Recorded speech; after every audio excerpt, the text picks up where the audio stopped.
Welcome to Conversations with K and J. We're your hosts, Kayla and Janae. And here, we talk about love, life, and lessons learned.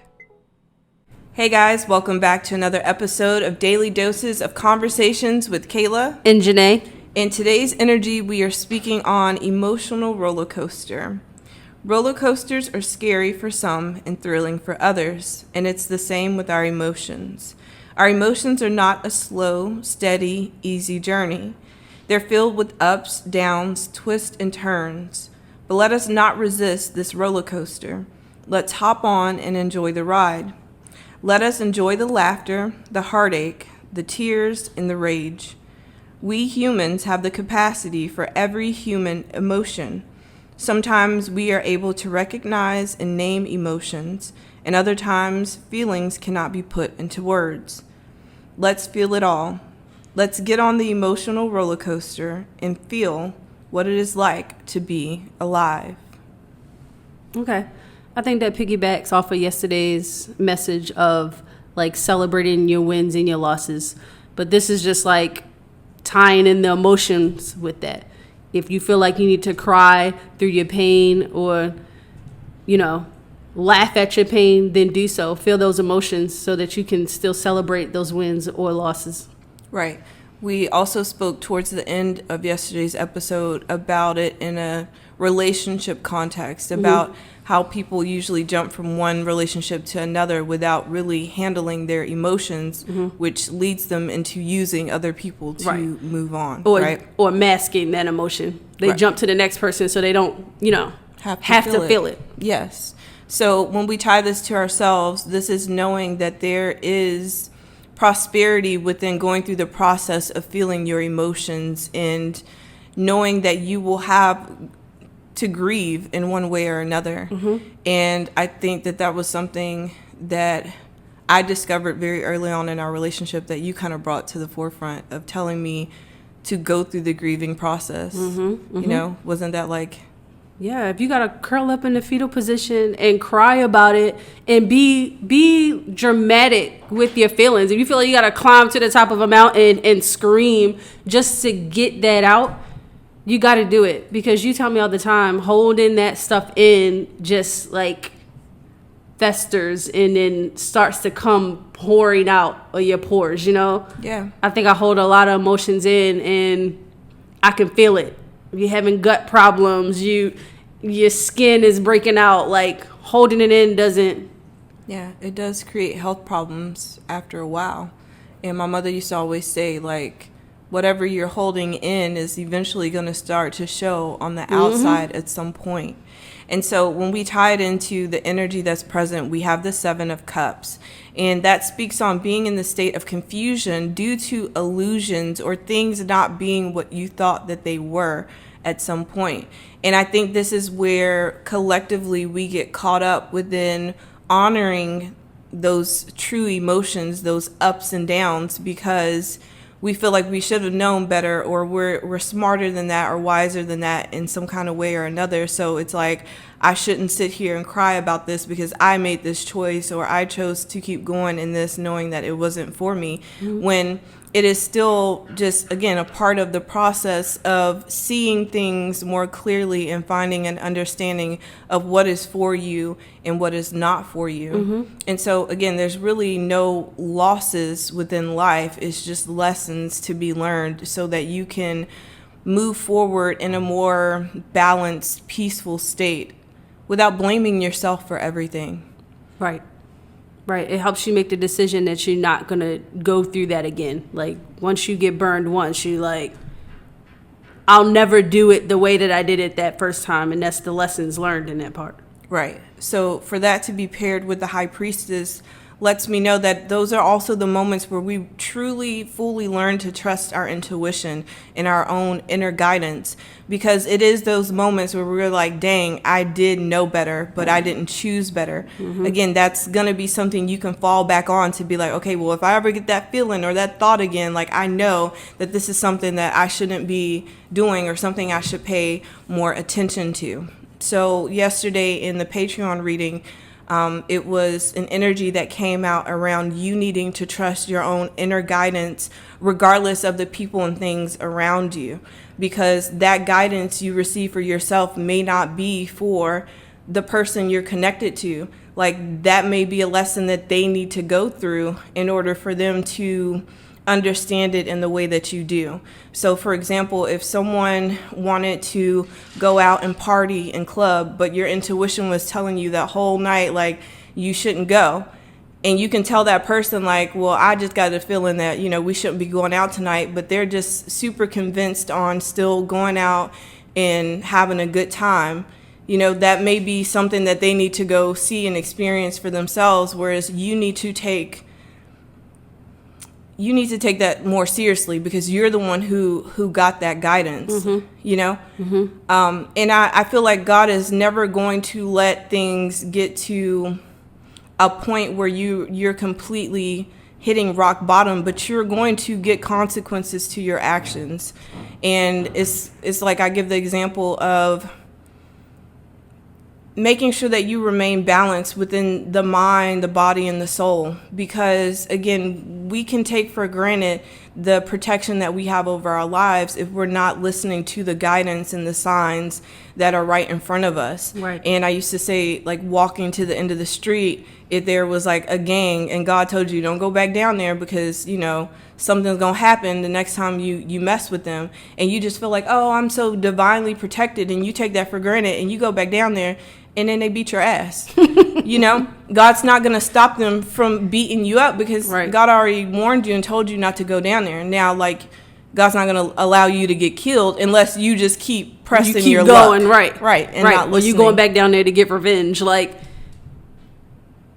you should have learned your lesson that there was a gang at the end of that alley. Then the second time he told you don't go there, they're gonna beat your ass. And then Right. if you come back looking for revenge the third time, like, But people, you didn't learn your lesson. people like to tie that to themselves personally. Like, God's telling you not to go back down there, not because of some different way you need to show up Right. to fit in. It's just because of what those people, are choosing and what they reflect. At the end of the day, they gonna guard and protect their block. They don't care who it is or what it is. Like, you have to know that everyone, again, stands on different morals and standards and what they are reflecting in life. Well, I think that's people fearing to make detours or take detours, like, trying to prove something, and like, they're not going to scare me from going down this alley. This is the short way home. Like, just take the long way, because that's God protecting you from danger. Yeah. That makes me think of a TikTok that I just reposted a few days ago. The girl was like, I know that some of you girlies feel like you are not going to block people who are not for you because you want them to see that you're doing good and better. She was like, I'm going to block them every time. Just because, like, evil eye and people sending you hatefulness is a real thing. And again, no one can stop what God has for you, but by you allowing things into your energy and into your life without, again, heeding to the call or the guidance that you need to, protect yourself or move in a different manner, is opening you up to be attacked in one way or another. It's slowing you down. It's holding you back. Right. So the high priestess is really coming in to highlight your inner knowing, your inner understanding, and ability to trust your gut feeling. So with the 7 of Cups, this is seeming as though there are going to be things that surface in the next few days that may have your emotions up and down. One day you may feel good, confident, steady, and grounded, and the next day you may be lost in the sauce, confused, and questioning yourself, life, or the things that are going on. But it's going through the ups and the downs, because there's something to be learned within both states of that emotional roller coaster, right? Once you experience the lows, you get to tell the things that contributed to those lows to make sure that you're paying attention the next time it tries to surface in your life and distract you. I would say that's kind of what's happening right now in our reality. Ironically, every time we sit down to record, or even if I'm doing a reading, there's always some sort of distraction. It's either the cat or some noise. We have construction going on above us, and that usually really irritates me. And not that it doesn't now, but it used to make me feel defeated to the point where I would stop without realizing that that is just a tactic to get me to give up, to not follow through with the things that I need to be doing. Right. And it's only temporary. Like, you're willing to give up a whole day of work when going through the noises and the sounds was just a temporary moment. It probably only lasted for 10 minutes. Yeah, they was hitting us hard every time we pushed to record. Right. But as we decided to push through it and keep going, we haven't really heard much noise. So you're going to have distractions. You're going to have illusions that come into play. And suppressing those feelings or pretending that they aren't there is only going to bottle them up and put you in this passive aggressive type of energy. But it's really about acknowledging it, honoring it, and then moving past it in the best way that you know how. And so at the end of the day, you're always going to have to show up for yourself regardless of the things that's going on. I was a very emotional person in the past that the moment my feelings got hurt or somebody said something that, affected me, I would shut down. I wasn't going to work. I wasn't doing nothing. I was sitting in the bed just being in my emotions all day until I realized that I was only hurting myself. Like, the world still goes. Like, I don't know. It's just everything is always constant. Like, change is a constant thing. And so you can let that overpower you, or you can, again, like, go through the process. It's kind of like what Beyonce says of, like, she gets her cry out in the morning, or she has her day of being down. I don't know which narrative it is, but it's something like that. She lets herself process her emotions and be in her mood, but then the next day she got to get back at it and get on it, and that is the emotional roller coaster. Right. And you're just going to have to continue to process and proceed forward. Right.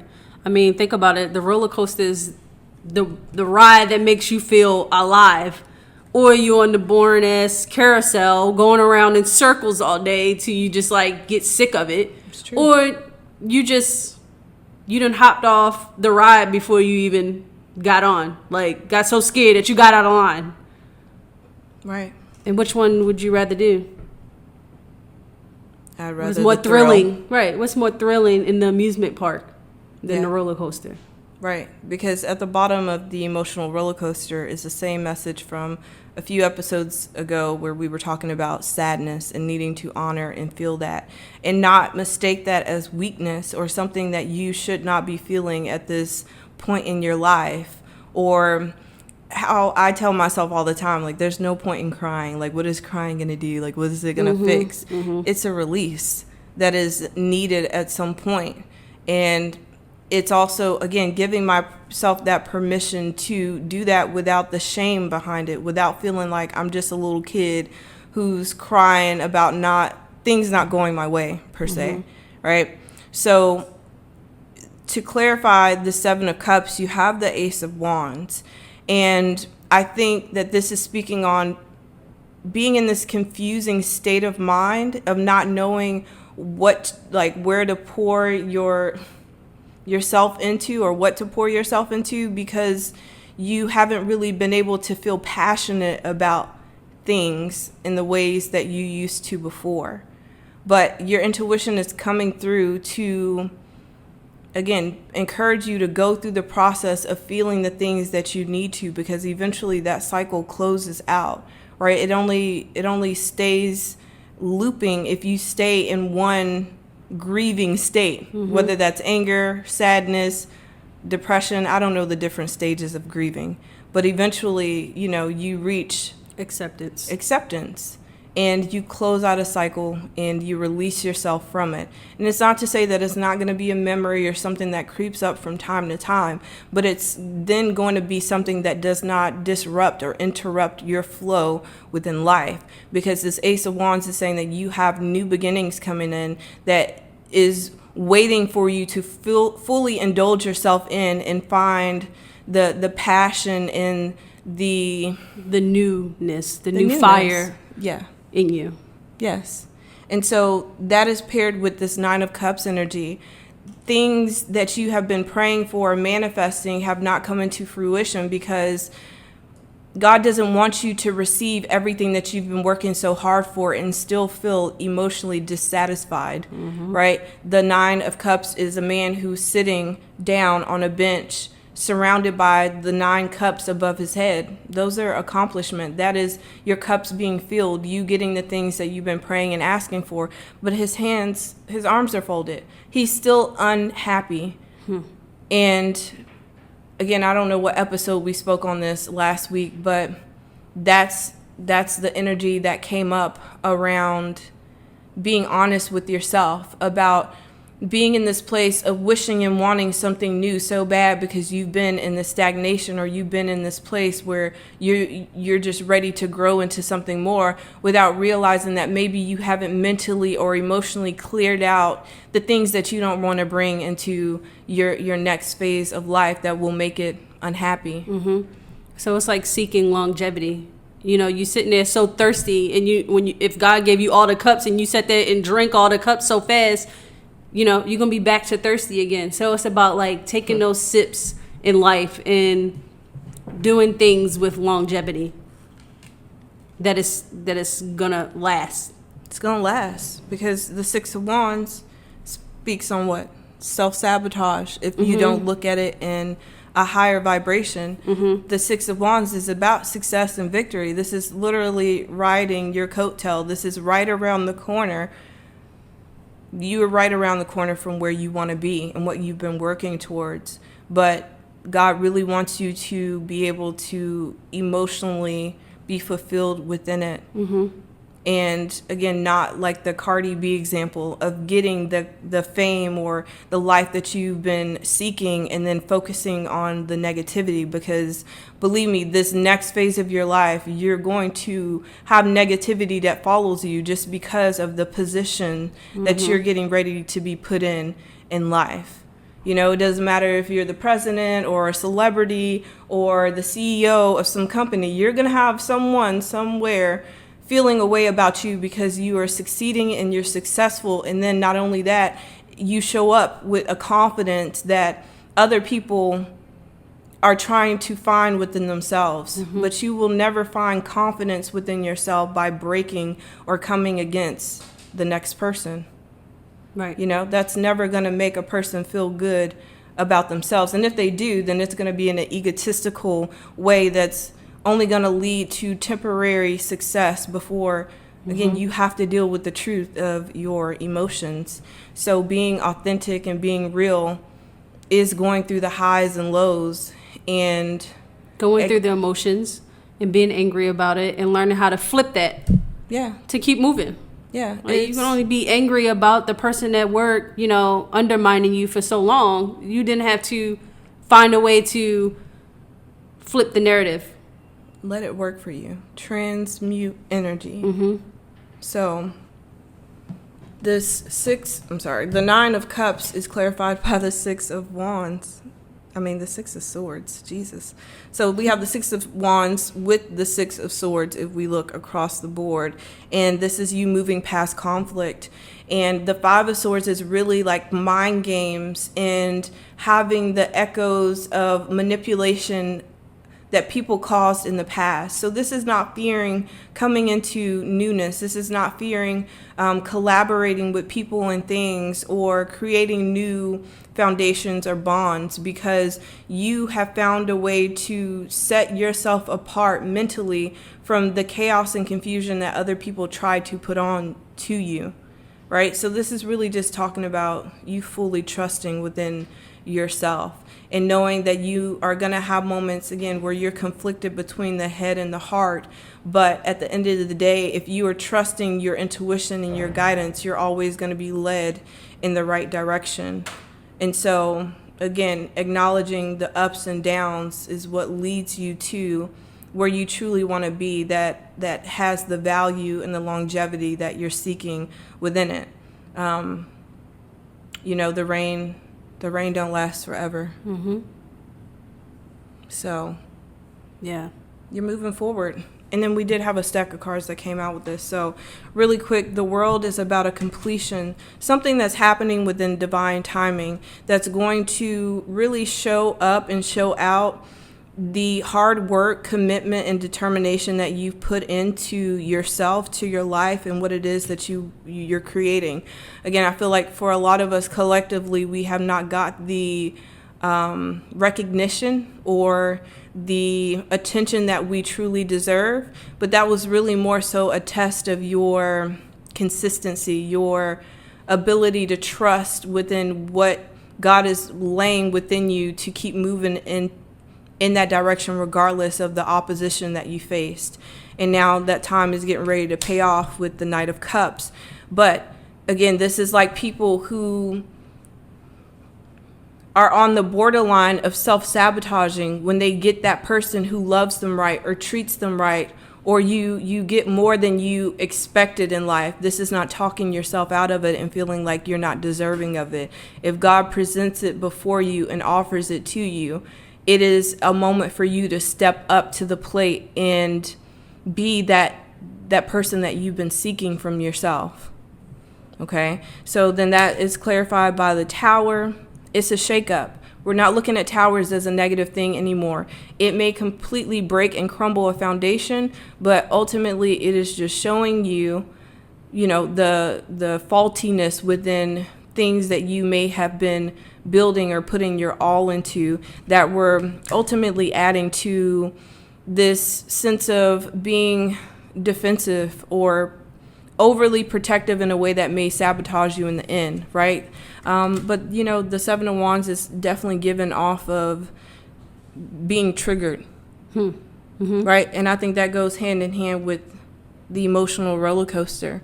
I could say even within our relationship dynamic, people think that when you get into a healthy relationship, you're not going to still need to heal and do work on yourself. But we have learned throughout our years that you are going to get triggered because you still have went through whole lifetimes and experiences before you come into something healthy.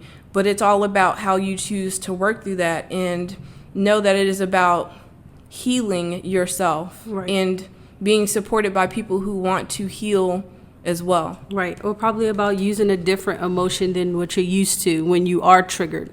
Some people get triggered and they always are used to being just angry about something when they probably need to just cry about it and be hurt about it.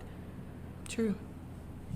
So the King of Pentacles is you, and understanding that you are your most valuable key to life, and that everything starts and it ends with you and your belief in self. So the things that you're attracting are more than deserving and owed to you, but now you have to believe it because you've been convincing everyone else, and people have seen it from day one. But have you seen it? Have you acknowledged it? Yeah. All right. So that is the energy for today. We love you guys, and we will talk to you in our next one.